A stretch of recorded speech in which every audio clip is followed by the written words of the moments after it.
apa yang terjadi di Israel dan Iran hari ini, semua itu sedang menggenapi penggenapan tentang nubuatan ya kedatangan Mesias yang kedua kali. Nah, oleh karena itu Bapak Ibu, kita harus selalu melihat kepada Israel yang adalah jarum jamnya Bapak Yahweh. Yang berbahagia ialah mereka yang mendengarkan firman Allah dan yang memeliharanya.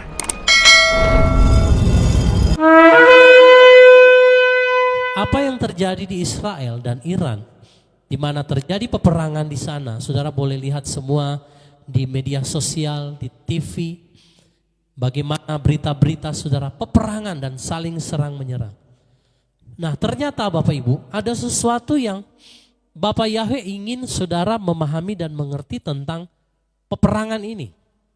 Karena di balik semua yang terjadi, peristiwa-peristiwa tentang pohon ara ini, ada peristiwa yang sangat penting terselip di dalamnya yang kita harus paham benar-benar bahwa ini waktunya sudah amat sangat singkat Bapak Ibu.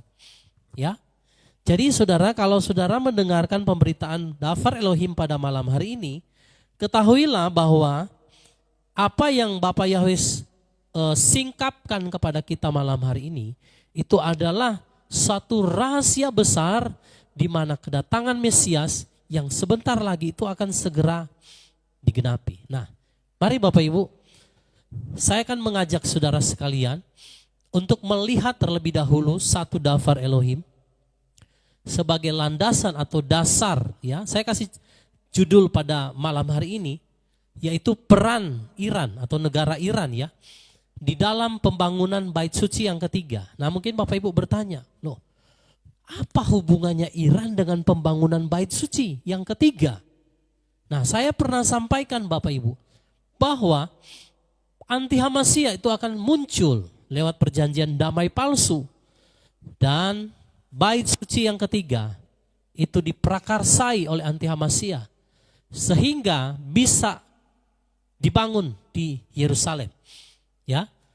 Oke, kita akan melihat terlebih dahulu landasan ayatnya. Sebelum saya akan mengajak Bapak Ibu untuk melihat sejarah bagaimana kaitannya negara Iran yang dahulu ini bernama Persia, ya. Apa kaitannya di masa lalu dengan apa yang sedang terjadi hari-hari terakhir ini? Oke. Mari membuka saudara bersama-sama. Kita akan tampilkan di dalam kitab Pengkhotbah. Pengkhotbah 1 ayatnya yang ke-9. Nanti anak saya akan membantu saya di dalam membacakan ayat-ayat ini, ya. Pengkhotbah 1 ayatnya yang ke-9.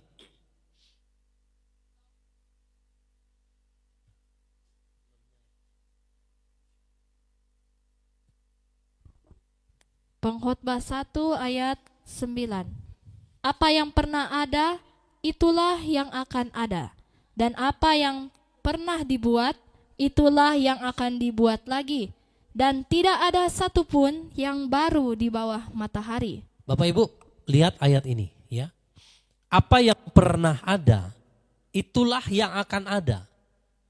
Dan apa yang pernah dibuat, itulah yang akan apa? Dibuat kembali atau dibuat lagi. Jadi Bapak Ibu, segala sesuatu yang ada di bawah matahari ini, tidak ada sesuatu yang baru. Semua adalah pengulangan Bapak Ibu. Jadi apa yang terjadi di masa yang lalu, itu akan diulang kembali di akhir zaman. Saya kasih contoh Bapak Ibu yang pernah membaca ayat tentang kedatangan anak manusia. Diumpamakan seperti di zaman apa? Nuh dan juga di zaman Lot. Jadi apa yang terjadi di zaman Nuh, Bapak Ibu sudah mengerti. Bagaimana saya menyampaikan juga di kota-kota pilar, bagaimana apa yang terjadi zaman dahulu, bagaimana anak-anak Elohim. Anak-anak Elohim itu adalah yang juga adalah para malaikat jatuh itu. Bagaimana mereka menghampiri manusia dan terciptalah keturunan Nefilim, raksasa pada zaman itu. Maka hal itu juga digenapi di masa sekarang. Nah, jadi Bapak Ibu, Pengkhotbah 1 ayat 9, segala sesuatu yang ada di bawah matahari ini sifatnya pengulangan. Ya, saudara harus paham dulu daftar Elohim ini. Bahwa tidak ada yang baru di bawah matahari ini, saudara. Semuanya adalah satu peristiwa yang pernah ada dan selalu akan berulang kembali sampai pada kedatangan Mesias, yaitu Yeshua HaMashiach. Oke? Nah, jadi inilah dasarnya supaya saudara memahami bahwa apa yang terjadi di Israel dan Iran hari ini itu sebenarnya pengulangan dari peristiwa di masa yang lalu. Oke, saya akan mengajak saudara untuk melihat sejarah lebih dahulu. 2 Tawarikh 36 ayat 11 sampai ayat yang ke-12. Kita akan melihat daripada seorang raja Yehuda, yaitu Sedekia. Ini raja terakhir sebelum pembuangan ke Babylon. Nah, kita lihat 2 Tawarikh 36 ayat 11 sampai ayatnya yang ke-12. Silakan. Zedekia berumur 21 tahun ketika dia mulai menjadi raja, dan dia memerintah selama 11 tahun di Yerusalem. Ia melakukan apa yang jahat di mata Yahweh Elohimnya dan tidak merendahkan dirinya sendiri di hadapan Nabi Yeremia yang datang membawa pesan Yahweh. Saudara lihat, Raja Sedekia ini ketika dia menjadi raja, Bapak Ibu, di Yerusalem, ya, dia melakukan apa yang jahat di matanya Yahweh, Elohimnya, ya. Bahkan Bapak Ibu, dia juga di situ tidak merendahkan dirinya di hadapan Nabi Yeremia yang datang membawa pesan Bapa Yahweh. Saudara lihat akhir daripada hidup Sedekia itu sungguh tragis, dibawa ke pembuangan di Babylon. Bapak Ibu, saya akan perlahan untuk menyampaikan tentang sejarah ini dan erat kaitannya dengan apa yang terjadi sekarang. Tetapi saya akan selipkan di situ ada juga makna-makna secara rohani di dalam kehidupan kita secara pribadi. Seorang raja, tetapi Bapak Ibu, dia melakukan apa yang jahat di mata Elohim. Dia juga adalah seorang yang tidak merendahkan dirinya. Bahkan juga hamba Elohim, Yeremia sebagai nabi yang membawa pesan Bapa Yahweh juga diabaikan, direndahkan oleh dia. Berapa banyak kita, saudara, dalam kehidupan kita ketika hidup kita, derajat kita sudah diangkat. Sudah tidak lagi mengindahkan Elohim. Sudah melupakan dia. Bahkan juga mungkin sudah melupakan ibadah-ibadah. Nah, Bapak Ibu lihat Zedekia, seorang raja yang dipercayakan saat itu memerintah di Yerusalem, tetapi dia melakukan apa yang jahat di mata Bapa Yahweh. Tidak merendahkan dirinya dan dia mengabaikan pesan-pesan. Saya mau bilang Bapak Ibu, kalau kita mendengarkan pesan Bapa Yahweh, ataupun itu teguran, didikan, hajaran Bapa Yahweh, kita harus belajar untuk merendahkan diri, saudara. Karena beberapa orang, saudara, terkadang menebalkan kupingnya, saudara, terhadap setiap teguran didikan dari Bapa Yahweh. Nanti kalau Bapa Yahweh sudah berperkara, saudara, dengan orang tersebut, maka barulah dia mau sadar. Nah, Sedekia, saudara, tidak mengabaikan. Sedekia mengabaikan pesan daripada Nabi Yeremia. Sehingga, saudara, akhirnya di zaman Sedekia itulah, maka saudara boleh baca kisahnya. Bait suci dibakar habis, saudara. Lalu tembok Yerusalem diruntuhkan saat itu oleh kerajaan Babylon. Ya, saudara lihat. Jadi betapa kita, saudara, sebagai orang-orang yang percaya kepada Bapa Yahweh, kita harus belajar rendah hati ketika didikan hajaran Bapa Yahweh. Ketika pesan Bapa Yahweh turun atas hidup kita, kita harus belajar menghormati Bapa Yahweh, menghargai hamba Elohim yang menyampaikan pesan itu. Kalau tidak, saudara, jangan salahkan Bapa Yahweh kalau engkau tertawan di Babylon. Babylon itu berbicara ya banyak hal. Kalau secara makna rohaninya saya bisa katakan Babylon itu kesukaran, penderitaan, mungkin sakit juga di mengizinkan ada di sana.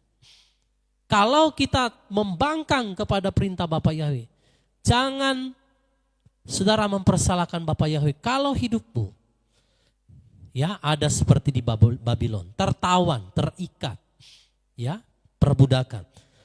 Nah, saudara, jadi kita lihat dasar atau daripada Raja Sedekia ini, kisahnya bagaimana dia memberontak, dia melakukan yang jahat di mata Bapa Yahweh, dan akhirnya Bapa Yahweh mengizinkan dia dibuang ya ke Babylon.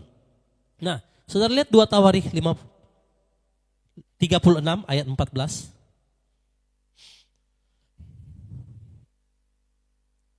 2 Tawarikh 36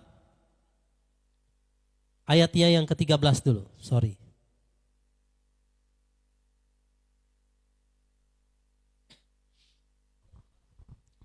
Dua Tawarikh 36 ayat 13.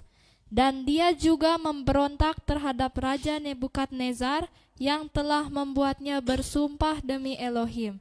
Dan dia menegarkan tengkuknya dan mengeraskan hatinya untuk berbalik kepada Yahweh Elohim Israel. Saudara lihat, sudah ditegur,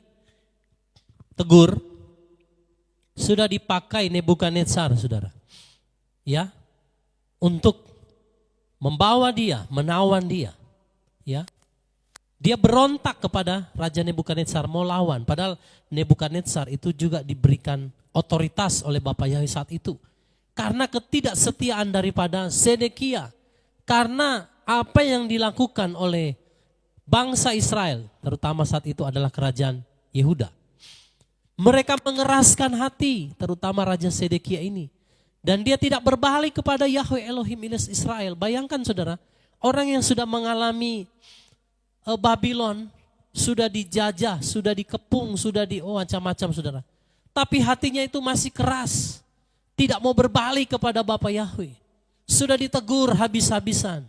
Sudah disampaikan pesan Bapa Yahweh. Masih aja keras hati. Ini orang saudara, hatinya terbuat dari batu. Ya.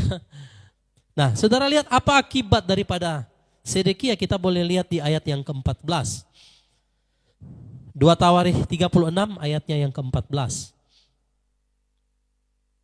2 Tawarikh 36 ayat 14. Juga semua pemimpin para imam dan rakyat itu terus-menerus melakukan ketidaksetiaan dengan mengikuti segala berhala kekejian bangsa-bangsa itu. Dan mereka menajiskan bait Yahweh yang telah Dia kuduskan di Yerusalem. Nah, Bapak Ibu lihat. Oleh karena dosa daripada Sedekia, akibatnya para pemimpin, para imam, juga akhirnya apa saudara? Dan rakyat melakukan ketidaksetiaan. Mereka mengikuti berhala, kekejian. Wow saudara. Ini akibat daripada rajanya saudara. Dan akhirnya semua pemimpin-pemimpinnya termasuk para imam dan juga rakyat saat itu. Mereka melakukan kekejian. Mereka menajiskan bait Yahweh yang telah Dia kuduskan di Yerusalem. Bayangkan Bapak Ibu. Bait Yahweh yang begitu suci, kudus, dinajiskan oleh Sedekia dan bangsa Israel. Terutama yang adalah kerajaan Yehuda saat itu. Para imam juga melakukan hal yang sama. Jadi Bapak Ibu, wajar kalau Bapa Yahweh itu membuang mereka ke Babylon. Wajar kalau bait suci akhirnya dirobohkan. Karena itu bait suci tempat di mana Bapa Yahweh hadir. Kehadirannya itu saudara ada di sana. Tetapi saudara, kerajaan Yehuda yang dipimpin oleh Sedekia ini melakukan sesuatu dosa yang sangat mengerikan. Dia bukan saja menentang Bapa Yahweh, tetapi dia menajiskan bait suci, saudara. Yang dimana di situ ada kehadiran daripada Elohim sendiri. Jadi jangan heran kalau kenapa bait suci akhirnya dirobohkan. Ya, bait suci itu tempat kudus. Kalau sudah dinajiskan apa gunanya lagi, saudara? Elohim pasti akan meninggalkan tempat itu.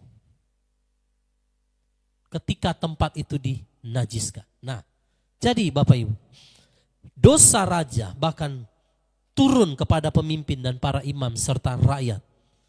Ya, sehingga Bapak Ibu, ketika mereka menajiskan bait Yahweh di Yerusalem saat itu, akibatnya saudara, Bapak Yahweh izinkan bait itu dirobohkan, dibakar saudara. Bahkan tembok Yerusalem dirobohkan. Ya. Makanya kalau Bapak Ibu baca kisah sesudah pembuangan, ya, di mana diprakarsai oleh, di situ ada Nehemia, Ezra, ada imam. Siapa itu? Saya lupa namanya saudara. Jadi ada Ezra, ada Nehemia. Jadi mereka itu pulang ke Yerusalem, mereka membangun bait suci. Mereka membangun tembok itu kembali dengan penuh air mata. Makanya kan kitab ratapan itu ditulis, mereka menangisi bagaimana perbuatan mereka yang sangat menjijikan di hadapan Elohim di masa yang lalu. Nah inilah masanya, yaitu di zaman Sedekia, di mana bait suci Elohim itu dinajiskan Bapak Ibu. Bapak Ibu lihat ya, ketika bait suci itu dinajiskan, Bapak Yahweh langsung bertindak. Bait suci yang ada di Yerusalem yang tadinya begitu suci, kudus, di mana Elohim hadir, langsung porak-poranda, langsung dihancurkan oleh kerajaan daripada Babylon. Jadi, saya juga mau berkata kepada Bapak Ibu Saudara malam hari ini. Sudah dengar baik-baik. Di dalam 1 Korintus 3 ayat 16 sampai 17. Mari sama-sama lihat ayat ini. Ya. Kalau tadi bait suci yang ada di Yerusalem dinajiskan oleh Sedekia dan orang-orang Yehuda saat itu, maka langsung dirobohkan, dihancurkan. Nah, sekarang kita lihat 1 Korintus 3 ayat 16 sampai 17. 1 Korintus 3 ayat 16 sampai 17. Tidak tahukah kamu bahwa kamu adalah tempat suci Elohim dan roh Elohim berdiam di dalam kamu? Jika seseorang menghancurkan tempat suci Elohim, Elohim akan menghancurkan dia. Sebab tempat suci Elohim itu kudus, kamulah itu. Nah, Bapak Ibu lihat, kalau di masa perjanjian baru sekarang, di zaman kasih karunia ini, enggak ada bait suci di Yerusalem. Nanti saya akan bahas itu di bagian akhir. Tetapi bait suci, tempat Elohim berdiam, rohnya berdiam, itu ada di dalam saudara dan saya. Nah, jika seseorang menghancurkan tempat suci Elohim, maka Elohim akan menghancurkan dia. Sama kan kejadiannya dengan di zaman Sedekia. Ketika Sedekia tidak menghormati kekudusan daripada bait sucinya, maka saat itu langsung Bapak Yahweh berperkara dan bait suci langsung dirobohkan. Tubuh kita ini adalah bait suci. Tempat ruah Yahweh Elohim berdiam. Kalau seseorang menghancurkannya, seseorang menajiskannya, ya, lewat perbuatan, sikap, tindak tanduk kita yang tidak memuliakan Bapa Yahweh, yang memberontak kepada Bapa Yahweh, maka jangan heran kalau bait suci itu juga akan dihancurkan oleh Bapa Yahweh. Firman ini keras saudara.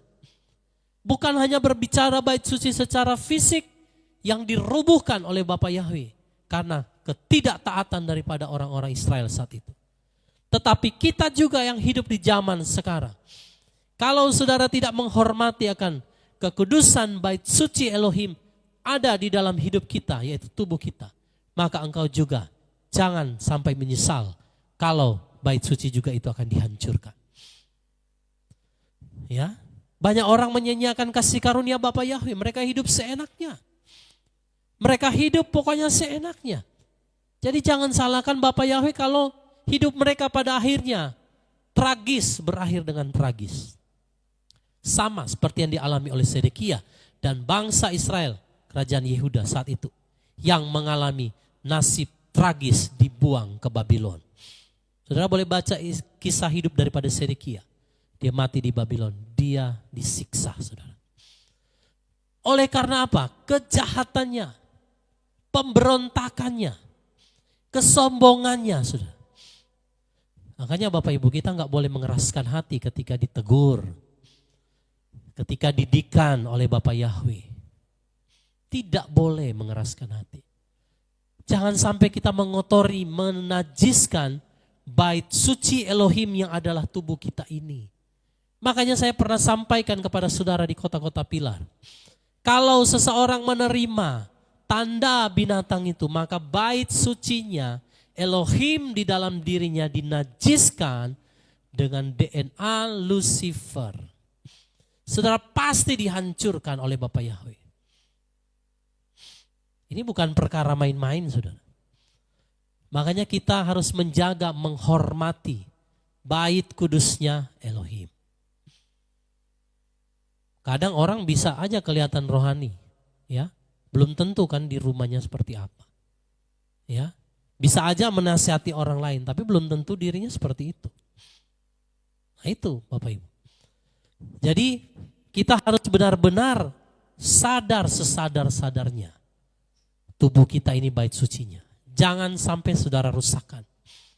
Mungkin ada yang berkata, Pak, saya tidak bisa berhenti merokok. Karena nggak ada ayatnya Pak. Merokok itu dosa. Iya memang tidak ada. Tapi ketika engkau menghancurkan bait suci Elohim, yaitu tubuhmu, engkau pasti dihancurkan oleh Bapa Yahweh. Ini bukan perkara yang main-main, saudara. Tubuh kita bukan untuk dimasuki asap. Tubuh kita bukan untuk dimasuki cairan yang gak jelas itu. Tubuh kita bukan untuk dimasukin obat-obat kimia yang tidak Bapa Yahweh inginkan, yaitu sihir farmakia itu. Tubuh kita tidak diciptakan untuk itu. Tetapi tubuh kita sudah diperlengkapi dengan sistem kekebalan alami. Karena Bapa Yahweh mau bait sucinya tidak tercemar. Gak boleh yang ada asap-asap. Gak boleh ada cairan-cairan yang gak jelas masuk ke dalam darah. Gak boleh saudara ada obat-obat kimiawi itu masuk dalam tubuhmu. Jelas saudara. Ya. Makanya kalau barang siapa menghancurkan bait suci, dia juga akan dihancurkan. Ya, ini yang dialami oleh Sedekia. Nah, saudara, oke, kita akan lanjut. Ayatnya yang ke-15 sampai ayat yang ke-16. 2 Tawarikh 36 ayat 15 sampai 16. Nanti kalau Bapak Ibu ada pertanyaan di sela-sela saya menyampaikan, boleh tulis di kolom komentar. Sambil nanti saya akan menjawab ya Bapak Ibu. 2 Tawarikh 36 ayat 15 dan ayat 16.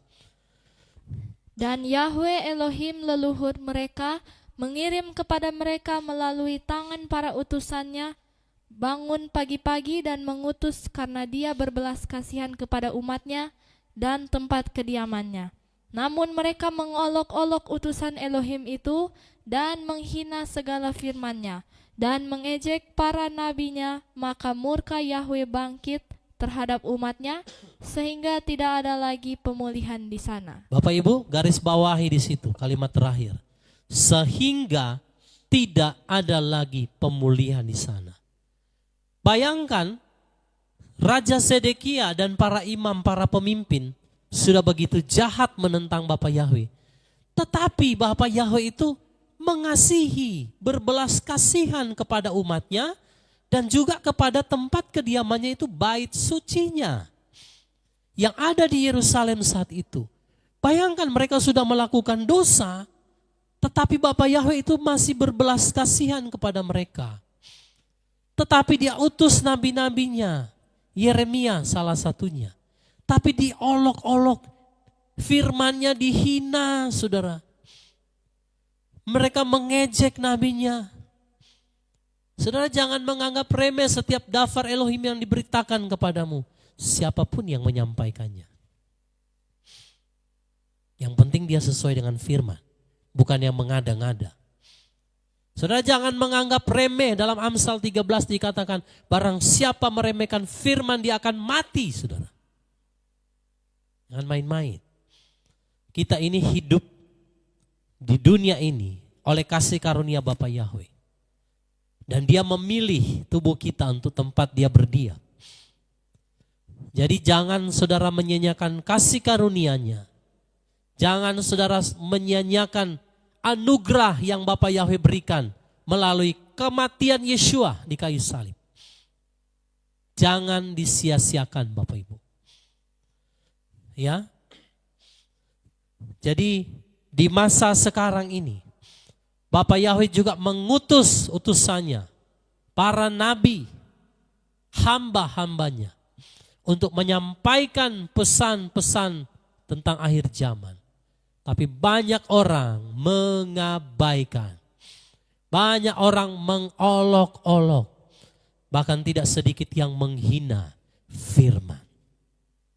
Saya akan menanggung akibatnya kalau orang-orang yang demikian. Nah Bapak Ibu, karena begitu besar kasih Bapak Yahweh, bayangkan. Dia berusaha mengirim utusannya kepada Sedekia terhadap bangsa Israel, ya, kerajaan Yehuda, dan juga tempat kediamannya yang ada di Yerusalem. Tetapi mereka mengolok-olok, mereka menghina. Akibatnya apa? Tidak ada lagi pemulihan di sana, saudara. Ya.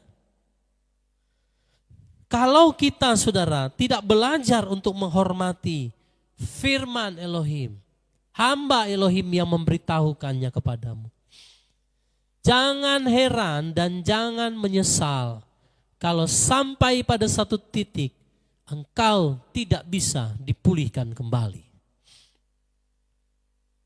Karena kekerasan hati yang gak mau bertobat. Sampai pada satu titik Bapak Yahweh memberikan kesempatan kepada Sedekia, memberikan kesempatan kepada orang-orang Yehuda saat itu. Tetapi mereka gak mau bertobat, saudara. Akhirnya tidak terjadi pemulihan. Ya, kita ini kan juga tubuh kita ini kan bait sucinya Elohim. Bapak Yahweh berbelas kasihan kepada saudara dan saya. Tetapi kalau kita mengeraskan hati juga, maka jangan salahkan Bapak Yahweh jika tidak ada lagi pemulihan. Artinya pintu anugerah tertutup. Selesai, saudara. Langsung selesai. Makanya kita nggak boleh main-main, Bapak Ibu, dengan bait suci Elohim, yaitu tubuh kita. Segala sesuatu yang saudara mau terima, saudara harus pertimbangkan itu sungguh-sungguh sesuai dengan firman. Apakah itu benar dengan firman atau tidak? Kalau itu tidak sesuai dengan daftar Elohim, jangan sekali-kali kita mencobai dia. Hari-hari ini, saudara, saya banyak sekali dihubungi oleh orang yang sebenarnya sudah memahami firman, tetapi mereka penasaran dan ingin mencoba sesuatu yang di luar firman. Akhirnya apa? Terjebak, saudara. Bapak Ibu, kita nggak boleh main-main. Apa yang disampaikan oleh daftar Elohim yang saudara dengar, dan kita tahu itu, saudara. Kita tahu bahwa tubuh kita adalah bait suci. Jangan saudara main-main dengan bait suci ini. Kalau Bapak Yahweh saja tidak mengindahkan bait suci di zaman Sedekia, maka dia juga tidak akan mengindahkan bait suci yang adalah saudara dan saya. Kalau kita mengeraskan hati dan tidak mau bertobat. Ya. Akibatnya tidak mengalami pemulihan. Nah saudara ya. Nah saudara lihat. Mari kita akan melihat 2 Tawarikh 36 ayat 17 sampai 18. Ini baru permulaan saudara ya, belum menyangkut soal Iran. Ya. Gak apa-apa sebagai dasar supaya saudara paham sejarahnya juga. Saudara paham bahwa semua ini berulang, kejadian yang berulang. Ya, tidak ada yang baru di bawah matahari ini, semua adalah pengulangan kata Pengkhotbah 1 ayat 9 tadi. Mari lihat ayat 17 dan ayat 18. 2 Tawarikh 36 ayat 17 sampai 18. Dan dia membangkitkan raja orang Kasdim melawan mereka, dan dia membunuh orang-orang pilihan mereka dengan pedang dalam rumah kudus mereka, dan tidak berbelas kasihan terhadap teruna dan dara, orang tua dan orang yang sangat tua. Dia menyerahkan semuanya ke dalam tangan mereka. Seluruh perkakas bait Elohim yang besar dan yang kecil, serta harta benda dari bait Yahweh, harta benda raja dan harta benda para panglimanya, dia membawa semuanya ke Babylon. Ya, sebelum saya akan lanjut, saya jawab dulu yang di YouTube ya. ada yang pakai nama obedience, obey ya, bapak atau ibu ini. Masalah tato di tubuh manusia, apakah merusak bait Elohim? Tentu itu merusak, Pak. Makanya kalau orang yang menyadari sebaiknya segera bertobat. Ya. Dan kan sekarang teknologi sudah canggih, bisa dihapus. Ya. Jadi di bait suci kita ini sebenarnya ada ayatnya ya. Saya lupa di Torah itu. Tidak boleh menoreh-noreh di tubuh kita ini. Enggak boleh menulis sesuatu. Ya ada menggaris-garis itu enggak boleh. Ya. Tubuh kita ini enggak boleh ada yang ditoreh-toreh gitu rusak. Jadi saya boleh katakan tato itu juga merusak Bapak Ibu. Tapi Bapak Ibu yang sudah terlanjur melakukannya, saudara harus bertobat dan saudara harus ya pemulihan. Ya, sekarang teknologi sudah canggih, bisa dihapus. Ya. Jadi Bapak Ibu jangan pernah merusak bait suci Elohim ya. Ya, bukan berarti orang sudah bertato, sudah tidak terselamatkan, tidak saudara ya. Yang penting saudara harus bertobat sungguh-sungguh ya. Tidak ada seorang pun yang bisa merubah masa lalu ya kan saudara. Ya mungkin masa lalu kita kelam di masa lalu, it's okay, tidak masalah Bapak Ibu. Tapi yang Bapak Yahweh mau adalah kita bertobat sungguh-sungguh. Ya nggak apa-apa kalau sudah terlanjur penuh seluruh tubuh gimana, mau diapain lagi. Yang penting saudara sadar bahwa itu sesuatu yang salah. Ya, karena memang daging dan darah tidak akan dapat bagian dalam kerajaan Samaim. Saudara nggak akan bawa tato kita ke Samaim, ya. Tapi paling tidak kita sadar dan kita sungguh-sungguh mau bertobat, itu kuncinya. Masalahnya Raja Sedekia itu nggak mau bertobat. Nah akhirnya Bapak Ibu di ayat 17 dan 18, bangkitlah Raja Kasdim melawan mereka dan dia membunuh orang-orang pilihan dengan pedang. Bayangkan saudara. Dibunuh dan tidak berbelas kasihan, sadis, seolah kok Bapak Yahweh kayak sadis ya. Ya karena sudah diperingati nggak mau dengar. Teruna darah orang tua, orang yang sangat tua. Nggak ada saudara belas kasihan daripada orang-orang Kasdim ini, sangat bengis, sangat sadis saudara.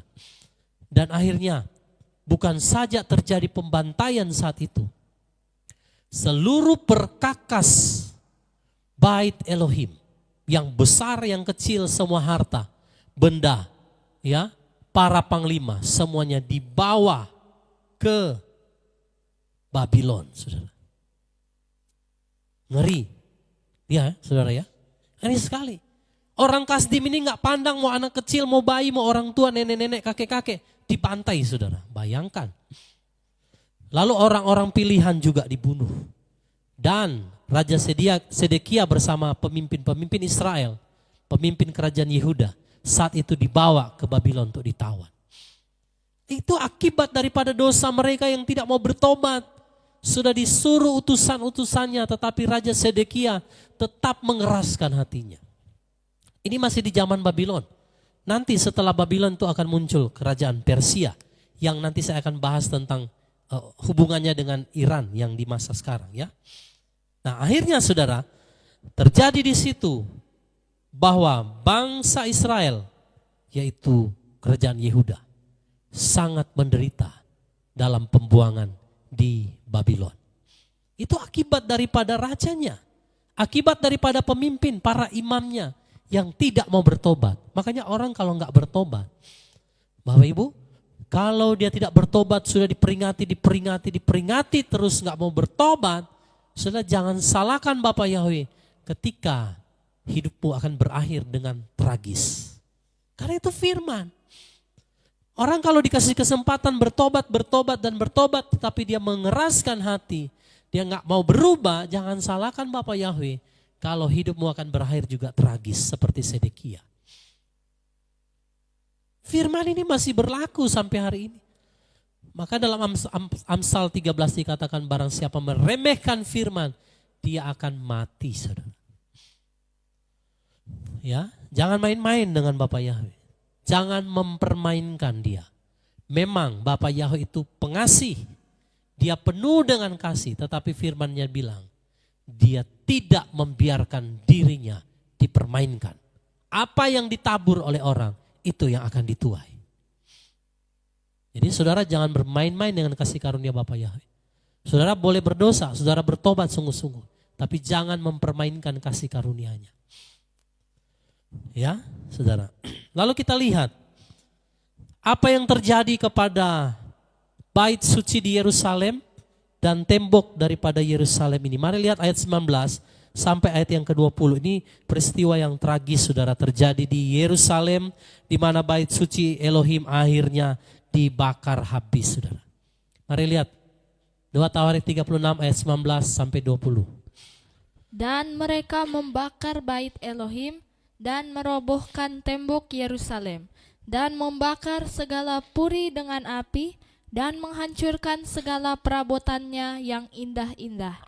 Dan dia membawa ke pembuangan semua orang yang tersisa dari pedang ke Babylon. Dan mereka menjadi budak baginya serta bagi anak-anaknya sampai pemerintahan kerajaan Persia. Ya oke. Sebelum saya lanjut, saya jawab lagi sampai saya menjawab ya. Pertanyaan Pak Obedience atau Ibu ini ya, saya nggak tahu. Ada yang bertanya, kalau operasi kecantikan, suntik kecantikan, apa gitu juga merusak bait Elohim? Saya katakan ya. Kita itu diciptakan serupa, segambar dengan Bapa Yahweh.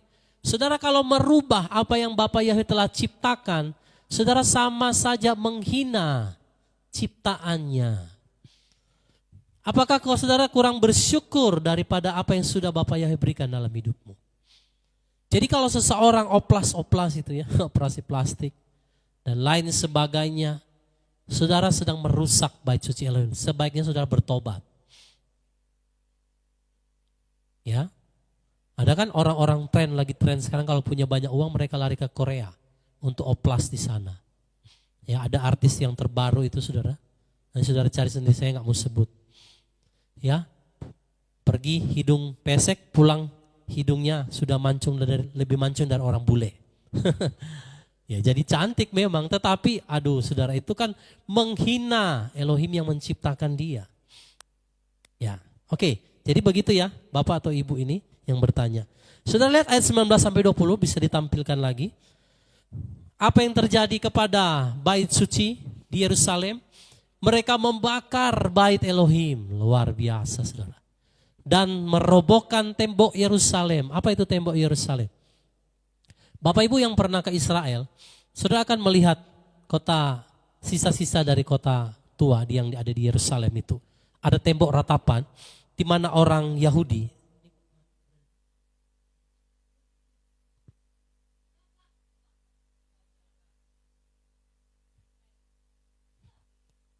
sebentar. Ini apakah terputus Bapak Ibu? Sebentar, di monitor saya putus. Oke, tidak ya, kita lanjut ya. Bapak Ibu yang pernah ke Israel, di Yerusalem, itu ada tembok ratapan namanya. Di mana orang-orang Yahudi itu sering berdoa di sana. Ya. Mereka sering berdoa di sana, apa yang mereka doakan? Yaitu mereka mengharapkan bahwa tembok Yerusalem, tembok ratapan itu dibangun kembali.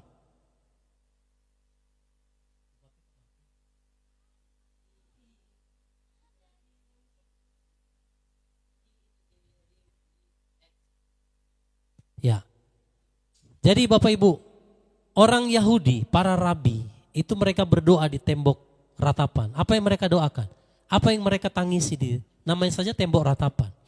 Mereka meratap, mereka berdoa supaya bait suci dibangun dan tembok itu dibangun kembali seperti di zaman Nehemia, di zaman Ezra. Nah, setelah pembuangan di Babylon ini Bapak Ibu, maka mereka kembali, bangsa Israel kembali ke Yerusalem. Dan mereka membangun kembali bait suci yang diprakarsai oleh Nehemia dan juga Ezra. Ya. Jadi Bapak Ibu lihat, setelah pembangunan bait suci, setelah perobohan tadi, ketika bangsa Israel kembali, mereka bangun kembali saudara tembok itu. Mereka bangun kembali lagi saudara, bait suci ya di Yerusalem. Tapi di zaman Nero, waktu Romawi memerintah, maka terjadi kembali saudara apa? Pengrusakan terhadap bait suci. Ya, jadi ini lihat pengulangan Bapak Ibu ya. Dari zaman Sedekia mereka berontak, dibuang ke Babylon, lalu akhirnya tembok dan bait suci itu dirobohkan, dibakar. Lalu ketika bangsa Israel kembali dari pembuangan, mereka membangun kembali saudara bait suci Elohim dan juga temboknya. Ya kan? Tetapi di zaman Romawi itu kembali di apa? Dihancurkan oleh kerajaan kekaisaran Romawi saat itu. Ya. Jadi ini peristiwa yang berulang. Ya. Nah, tetapi yang saya mau bahas kepada saudara adalah bagaimana setelah pembuangan itu siapa yang berperan untuk kembalinya bangsa Israel dari pembuangan di Babylon sehingga mereka akhirnya membangun kembali bait suci. Nah, mari saudara kita akan lihat kapan hal itu terlaksana. 2 Tawarikh 36 ayat 21. Bapak Ibu yang ada di YouTube, apakah bisa lihat dengan lancar atau?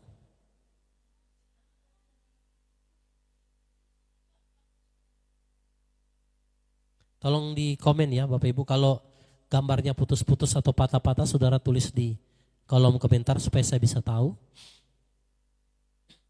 Mari kita lihat 2 Tawarikh 36 ayat 21 Bapak Ibu. 2 Tawarikh 36 ayat 21. Sebagai penggenapan firman Yahweh melalui mulut Yeremia, sampai tanah itu telah mengenyam sabat-sabatnya, karena sepanjang masa keterpencilannya dia telah memelihara sabat hingga genap 70 tahun. Oke, Bapak Ibu lihat ya, 2 Tawarikh 36 ayat 21. Ada penggenapan firman Bapa Yahweh melalui mulut Yeremia. Sampai kapan saudara? Baru setelah itu bait suci kembali akan dibangun. Sampai dikatakan apa? Tanah itu telah mengenyam sabat-sabatnya karena sepanjang masa keterpencilannya. Dan dia telah memelihara sabat hingga genap 70 tahun. Nah, nanti saya akan membahas kepada saudara tentang nubuatan kitab Daniel 70 kali 7 masa. Ya, nanti akan saya sampaikan kepada saudara. Jadi setelah genap 70 tahun ini Bapak Ibu, maka firman yang disampaikan oleh Yeremia itu digenapi. Melalui siapa? Kores. Jadi ada 7 kerajaan yang saya pernah bahas, 7 kepala naga itu ya. Dari yang pertama Mesir, Asyur, Babylon, lalu Media Persia. Inilah saya akan bahas nanti Persia ini. Dan Yunani, lalu setelah itu Romawi. Dan yang terakhir itu adalah kerajaan daripada Anti-Hamasya. Nah Bapak Ibu perhatikan tadi ayat 21 bahwa genap sabat 70 tahun. Ya. Genap 70 tahun maka turunlah firman ya ketika kerajaan Babylon mengalami kemunduran dan saat itu Persia mulai naik. Ya. Karena Bapak Yahweh memperlihatkan kepada Daniel bagaimana raja-raja itu diangkat dan diturunkan. Bagaimana pergantian dari satu kerajaan kepada kerajaan yang baru, itu Bapak Yahweh perlihatkan kepada Nabi Daniel. Dan dia melihat semua itu peristiwa-peristiwa yang ada. Nah jadi ketika Babylon ini sudah mulai melemah, maka nubuat daripada Yeremia tentang 70 tahun itu digenapi saudara. Maka dengan munculnya Raja Kores dari Persia, maka Bapak Ibu lihat penggenapan ini. Bahwa pembuangan bangsa Israel itu akhirnya selesai dan mereka kembali kepada tempat di mana mereka berada yaitu di Yerusalem. Nah, saudara lihat 2 Tawarikh 36 ayat yang ke-22. Ini sudah berganti. Sudah bukan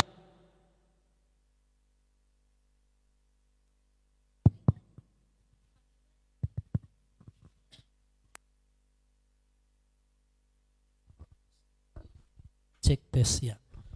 Jadi bukan lagi saudara kerajaan Babylon, sekarang muncul kerajaan yang baru yaitu kerajaan Persia. Nah ya, nah Bapak Ibu lihat, jadi di ayat 22 ini saudara, itu adalah kerajaan Persia. Oke, kita akan membaca terlebih dahulu.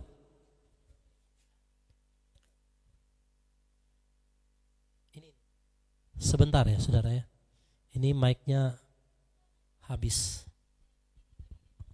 Baterainya lagi habis. Sebentar saudara ya. Oke, kita akan melihat dulu 2 Tawarik 36 ayat 22. Saya bacakan dulu kepada saudara. Dan pada tahun pertama zaman Kores, raja negeri Persia. Nah ini sudah Persia. Tahun pertama ketika Kores itu muncul, menggantikan kerajaan daripada Babylon yang saat itu sudah mulai melemah.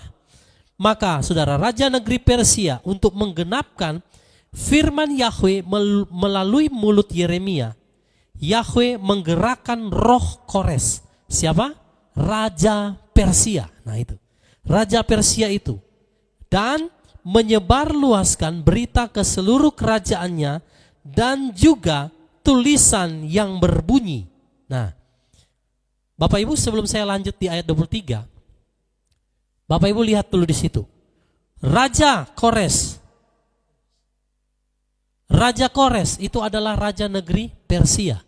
Jadi pada waktu tahun pertama dia memerintah, dia langsung menggenapi firman yang disampaikan oleh Yeremia mengenai 70 tahun itu. Nah, sejak itu maka Bapak Ibu lihat raja Persia ini, ya, dia menggenapkan semuanya, dan Bapak Ibu pasti semua tahu siapa Kores ini. Nanti lihat di ayat 23 ya. Nanti kita lihat di ayat 23. Apa itu perkataan Bapa Yahweh melalui Yeremia? Mari lihat ayat 23.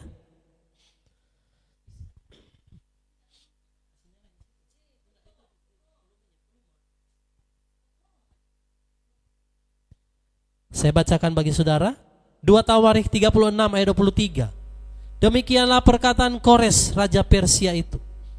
Yahweh Elohim semesta langit telah mengaruniakan kepadaku semua kerajaan di bumi ini, dan dia telah menunjuk aku untuk membangun rumah baginya di Yerusalem yang ada di Yehuda.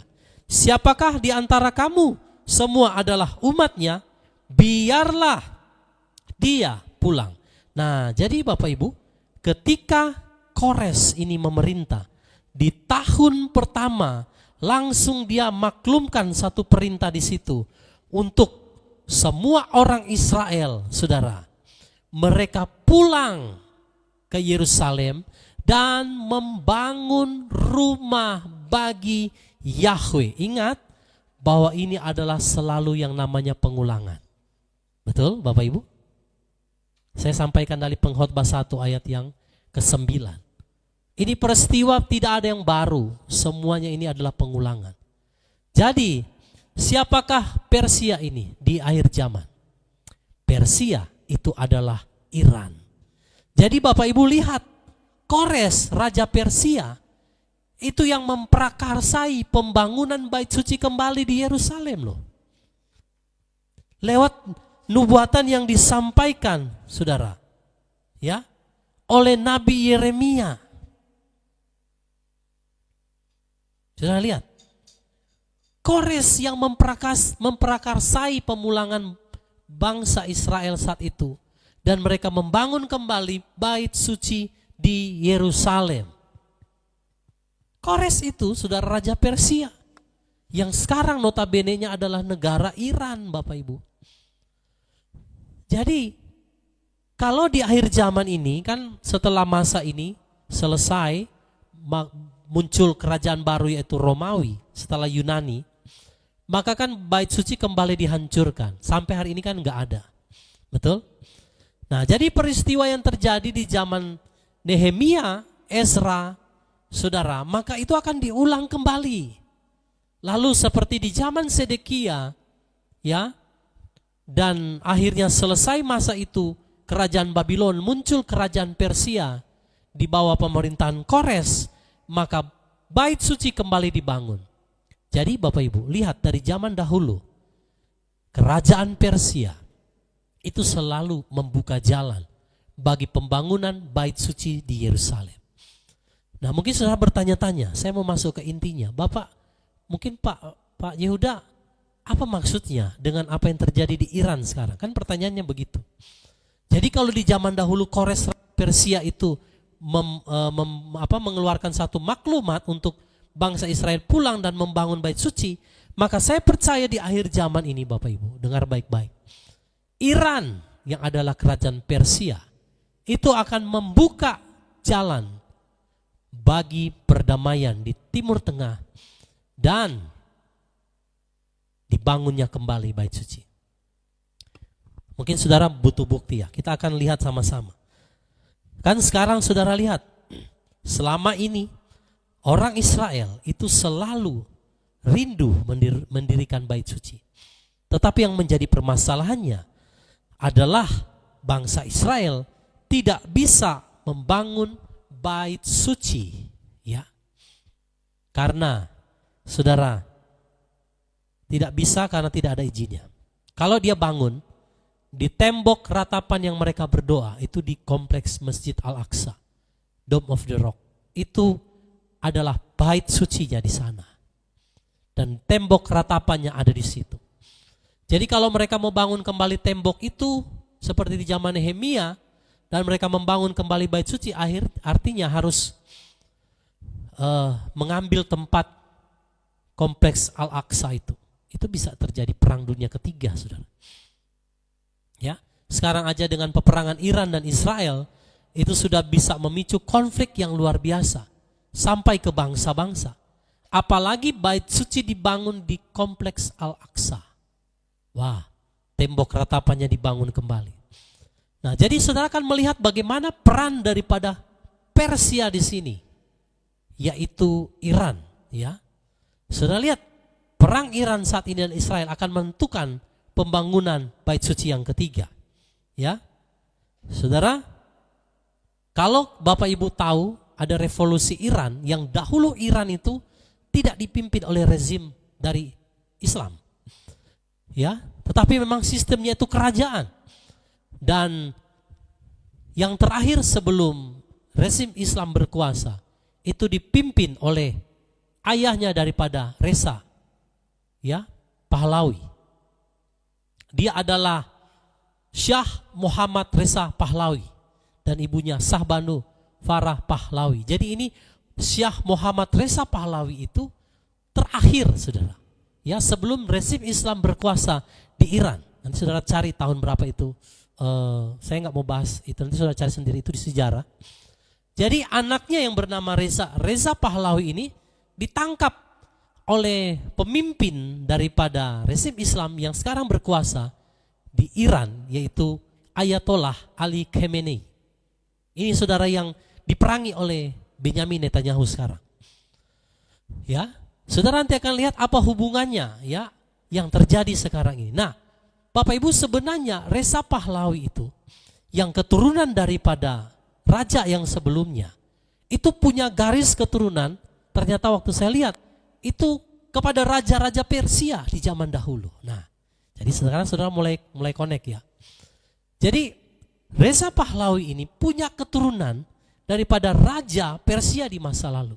Nah, ketika rezim Islam berkuasa di Iran, maka Bapak Ibu, dia ditangkap, dimasukkan ke dalam penjara. Dan Bapak Ibu lihat, Israel waktu menyerang Iran, yang dia hajar itu penjara, tempat di mana Reza Pahlawi itu ditawan.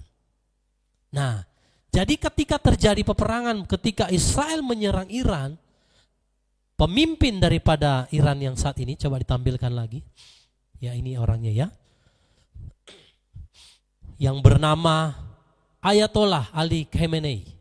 Ini saudara lari mengungsi. Dan saudara lihat, Reza Pahlawi, ada videonya, nanti Bapak Ibu lihat di YouTube atau di sosial media. Reza Pahlawi muncul di umum. Saya percaya dia bebas.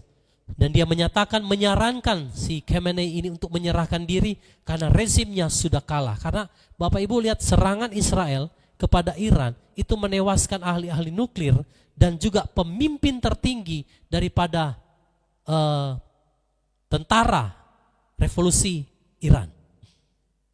Pejabat-pejabat dalam militer mereka itu mati, saudara, dalam serangan Israel. Nah, saya melihat bahwa kekuasaan daripada rezim Islam ini akan segera berakhir. Dan kalau itu terjadi Bapak Ibu, maka Iran akan kembali dalam pimpinan yang tadi ya, Reza Pahlavi. Berarti kejayaan daripada kerajaan Persia itu akan kembali. Bapak Ibu bisa tangkap sampai di sini? Ya. Nah, kalau kerajaan Persia ini kembali kepada kejayaannya, Iran akan merdeka daripada rezim Islam yang saat ini. Maka Bapak Ibu, kalau rezim yang sekarang itu sangat menentang Israel. Sudah lihat dia rudal Israel kan? Selalu menentang pembangunan bait suci, betul? Dia selalu menentang. Tetapi dengan dia lengser nanti, saya nggak tahu ini kapan.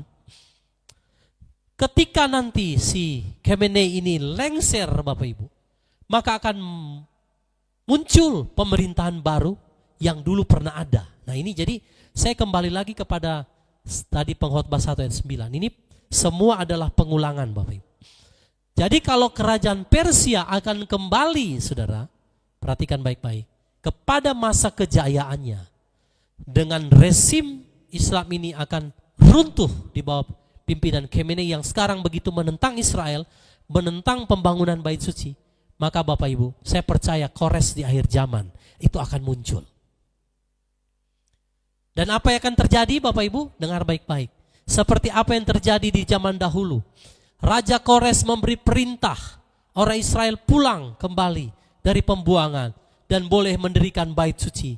Maka saya percaya di akhir zaman kerajaan Persia yang akan diteguhkan kembali melalui Kores di akhir zaman akan mengizinkan pembangunan bait suci kembali di Israel.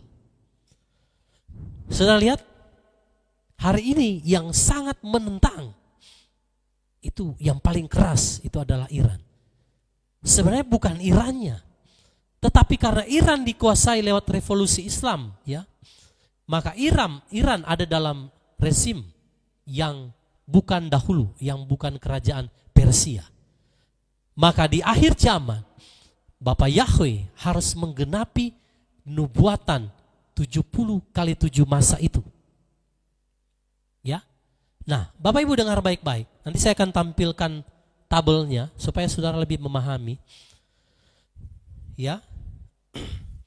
Jadi dengan runtuhnya rezim ini, maka Iran akan kembali kepada kejayaan dinasti Persia seperti dahulu.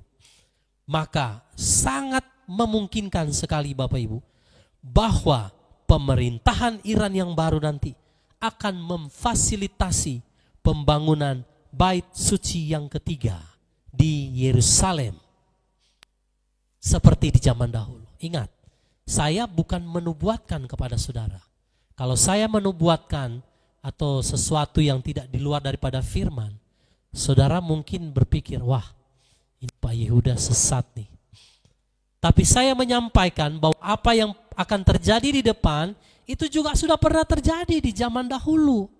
Kalau Raja Kores bisa mengizinkan, dia orang Persia mengizinkan Israel membangun bait suci, maka saya percaya keturunan daripada Kores di masa sekarang yang ada kepada Reza Pahlavi tadi itu, dia akan kembali menegakkan, karena firman nubuatan itu harus digenapi. Nubuatan tentang 70 kali 7 masa atas bangsa Israel itu harus dan segera digenapi. Ya, sudah paham sampai di sini? Ya. Jadi dengan Israel menyerang Iran, bukan Iran sebenarnya yang diserang. Israel sedang meruntuhkan the last giant di akhir zaman ini. Rezim yang berkuasa. Supaya apa? Supaya kejayaan Persia kembali, maka muncul yang memprakarsai yaitu Kores di akhir zaman. Tetapi tentunya kita semua tahu dengan diizinkannya atau melunaknya negara Iran dalam pembangunan bait suci di Yerusalem, maka didampingi oleh si pembuat perjanjian damai palsu ini. Sudah lihat, dalam hal ini Amerika selalu dempet Iran dan Israel. Ada lobi-lobi di sana. Mengapa Bapak Ibu?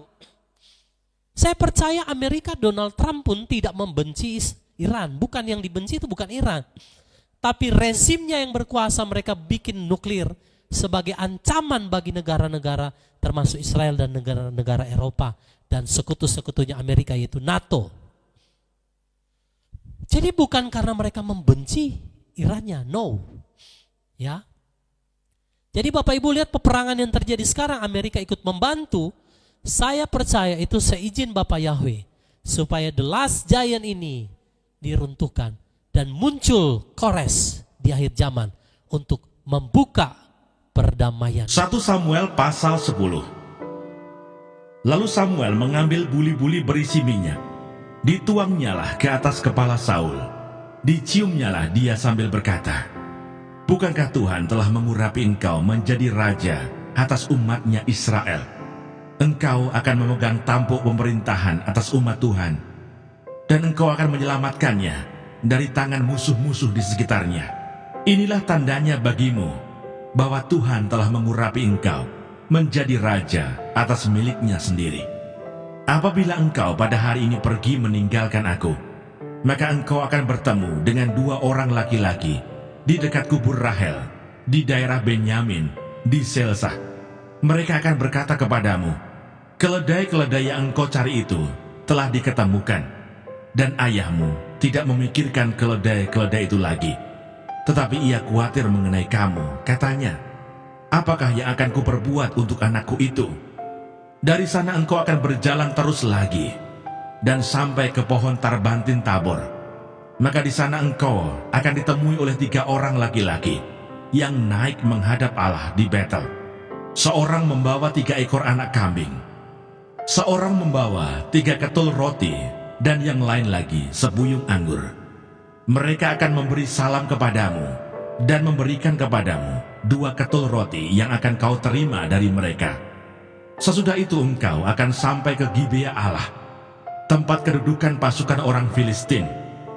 Dan apabila engkau masuk kota, engkau akan berjumpa di sana dengan serombongan nabi yang turun dari bukit pengorbanan dengan gambus, rebana, suling, dan kecapi di depan mereka. Mereka sendiri akan kepenuhan seperti nabi. Maka roh Tuhan akan berkuasa atasmu. Engkau akan kepenuhan bersama-sama dengan mereka dan berubah menjadi manusia lain. Apabila tanda-tanda ini terjadi kepadamu, lakukanlah apa saja yang didapat oleh tanganmu, sebab Allah menyertai engkau. Engkau harus pergi ke Gilgal mendahului aku, dan camkanlah, aku akan datang kepadamu untuk mempersembahkan korban bakaran dan korban keselamatan. Engkau harus menunggu 7 hari lamanya, sampai aku datang kepadamu dan memberitahukan kepadamu apa yang harus kau lakukan." Sedang ia berpaling untuk pergi meninggalkan Samuel, maka Allah mengubah hatinya menjadi lain. Dan segala tanda-tanda yang tersebut itu terjadi pada hari itu juga. Ketika mereka sampai di Gibea dari sana, maka bertemulah ia dengan serombongan nabi. Roh Allah berkuasa atasnya, dan Saul turut kepenuhan seperti nabi di tengah-tengah mereka. Dan semua orang yang mengenalnya dari dahulu melihat dengan heran bahwa ia bernubuat bersama-sama dengan nabi-nabi itu. Lalu berkatalah orang banyak yang satu kepada yang lain, "Apakah gerangan yang terjadi dengan anak Kis itu? Apa Saul juga termasuk golongan nabi?" Lalu seorang dari tempat itu menjawab, "Siapakah bapa mereka?" Itulah sebabnya menjadi peribahasa, "Apa Saul juga termasuk golongan nabi?" Setelah habis ia kepenuhan seperti nabi, pulanglah ia. Dan paman Saul berkata kepadanya dan bujangnya, "Dari mana kamu?" Jawabnya, "Mencari keledai-keledai itu. Tetapi ketika tidak terlihat, maka kami pergi kepada Samuel." Kemudian paman Saul itu berkata, "Coba ceritakan kepadaku, apa yang dikatakan Samuel kepada kamu?" Kata Saul kepada pamannya itu, "Terus saja diberitahukannya kepada kami, bahwa keledai-keledai itu telah diketemukan. Tetapi perihal menjadi raja yang telah dikatakan Samuel kepadanya, tidak diceritakan kepadanya." Saul menjadi raja dengan undian. Kemudian Samuel mengerahkan bangsa itu ke hadapan Tuhan di Mispa. Dan ia berkata kepada orang Israel itu, Beginilah firman Tuhan Allah Israel. Aku telah menuntut orang Israel keluar dari Mesir dan telah melepaskan kamu dari tangan orang Mesir dan dari tangan segala kerajaan yang menindas kamu. Tetapi sekarang kamu menolak Allahmu yang menyelamatkan kamu dari segala malapetaka dan kesusahanmu dengan berkata, "Tidak, angkatlah seorang raja atas kami." Maka sebab itu, berdirilah kamu di hadapan Tuhan menurut sukumu dan menurut kaummu. Lalu Samuel menyuruh segala suku Israel tampil ke muka, maka didapati suku Benyamin. Sesudah itu disuruhnyalah suku Benyamin tampil ke muka menurut kaum keluarganya, maka didapati kaum keluarga Matri. Akhirnya disuruhnyalah kaum keluarga Matri tampil ke muka seorang demi seorang, maka didapati Saul bin Kis. Tetapi ketika ia dicari, ia tidak diketemukan. Sebab itu ditanyakan pula lah kepada Tuhan, "Apa orang itu juga datang kemari?" Tuhan menjawab, "Sesungguhnya ia bersembunyi di antara barang-barang." Berlarilah orang ke sana dan mengambilnya dari sana.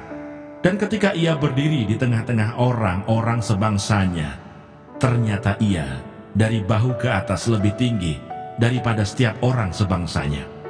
Dan Samuel berkata kepada seluruh bangsa itu, "Kamu lihatlah orang yang dipilih Tuhan itu, sebab tidak ada seorang pun yang sama seperti dia di antara seluruh bangsa itu."